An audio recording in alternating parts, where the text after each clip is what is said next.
right into our ChatGPT demo. And what I'm going to do is I'm going to pull up ChatGPT here on my machine. And I've got a few things here that I just kind of had done historically that I just kind of moved into this project for the webinar.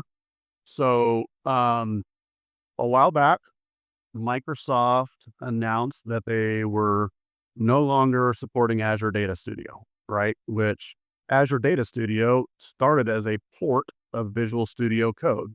And there are a lot of things. SSMS 21 is fantastic. We really like it. I really like it. But there are still things that VS Code and Azure Data Studio do that SSMS is not quite there yet.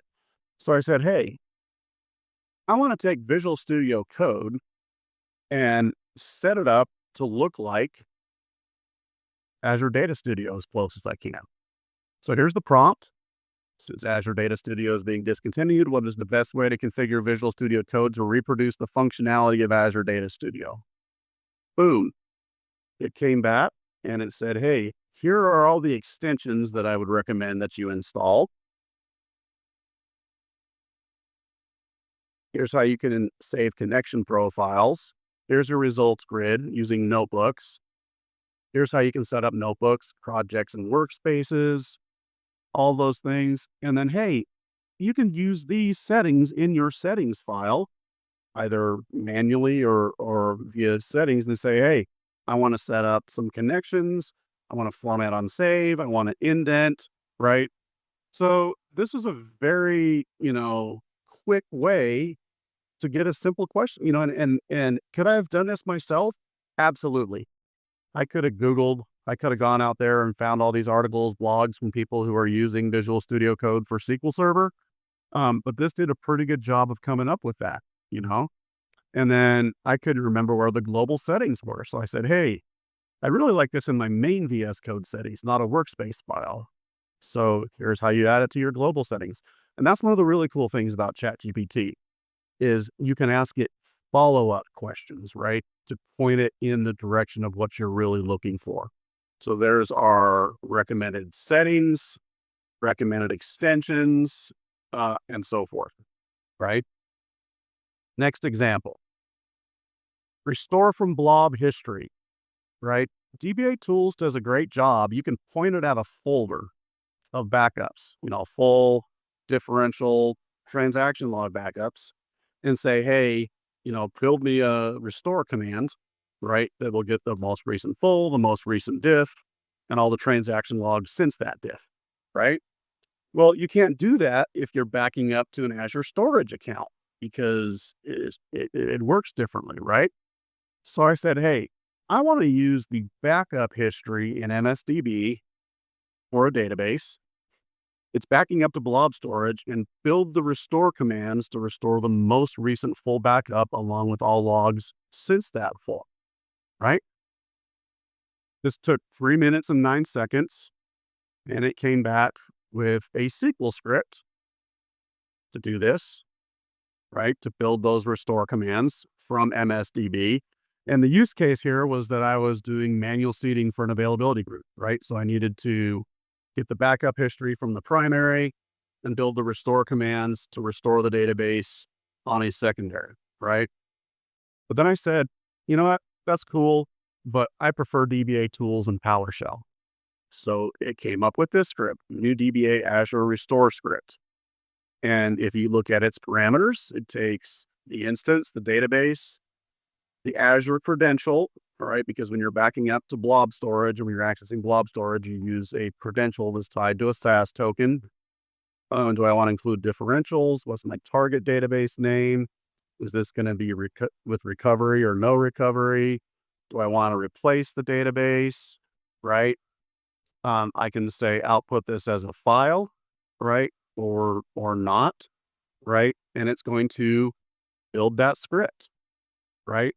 And it did a pretty darn good job of coming up with that PowerShell script, right? And then you can see I had some other, follow-up questions in that chat. Again, is the output perfect? No. And we're going to do a little example here at the end of this webinar if we have time. where we'll actually have it generate code and copy and paste that code and try it and see what's broken. And then I had one, I wanted to get the restore info from a set of backup files that are striped. Needed to restore a database. A vendor had provided these backup files, but we didn't know how big the data file is, how big the log is, how much disk space do we need to allocate to be able to restore this.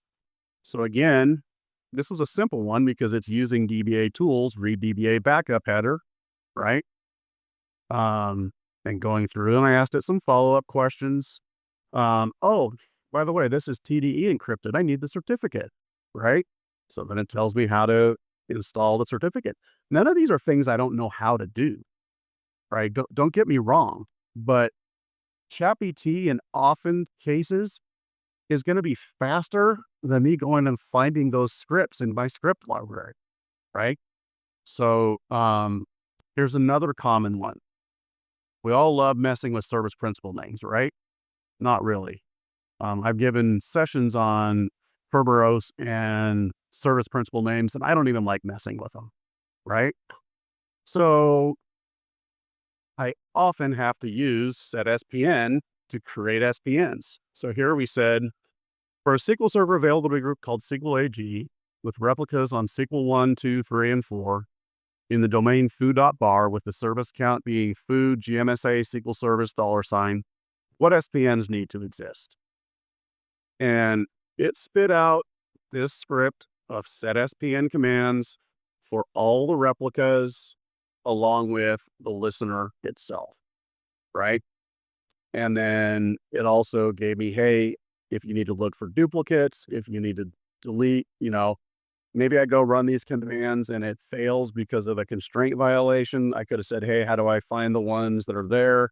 So those are just, some examples of just tasks that I was doing. The ChatGPT made it very fast for me to generate that code, not just go use that code, right?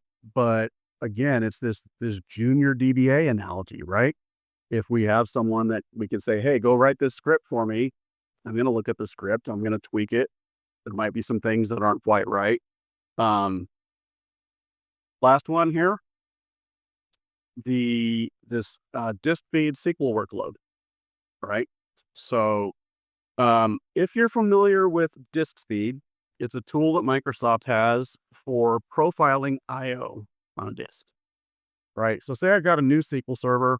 It's got data drive, a log drive, tempdb, and I have some scripts I've used over the years with this that will simulate a SQL Server type of workload, right? If you run disk speed by default, it just does a bunch of, you can tell it's sequential versus random.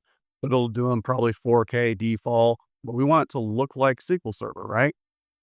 So there's the prompt. Create a PowerShell script that does the following. Takes parameters for data drives, log drives, how much memory I have, how much SQL Server memory, the number of CPUs, right? It's going to use that to make the files big enough so that we're not benefiting from file cache. Right. It's going to, we're going to choose the number of threads based upon the number of CPUs. I want tests for transaction log, OLTP, and read aheads, right? With the output, sorry, I'm going to have to take some water. My voice is not behaving today. The output, you go to an Excel workbook. One for latency, one for IOPS.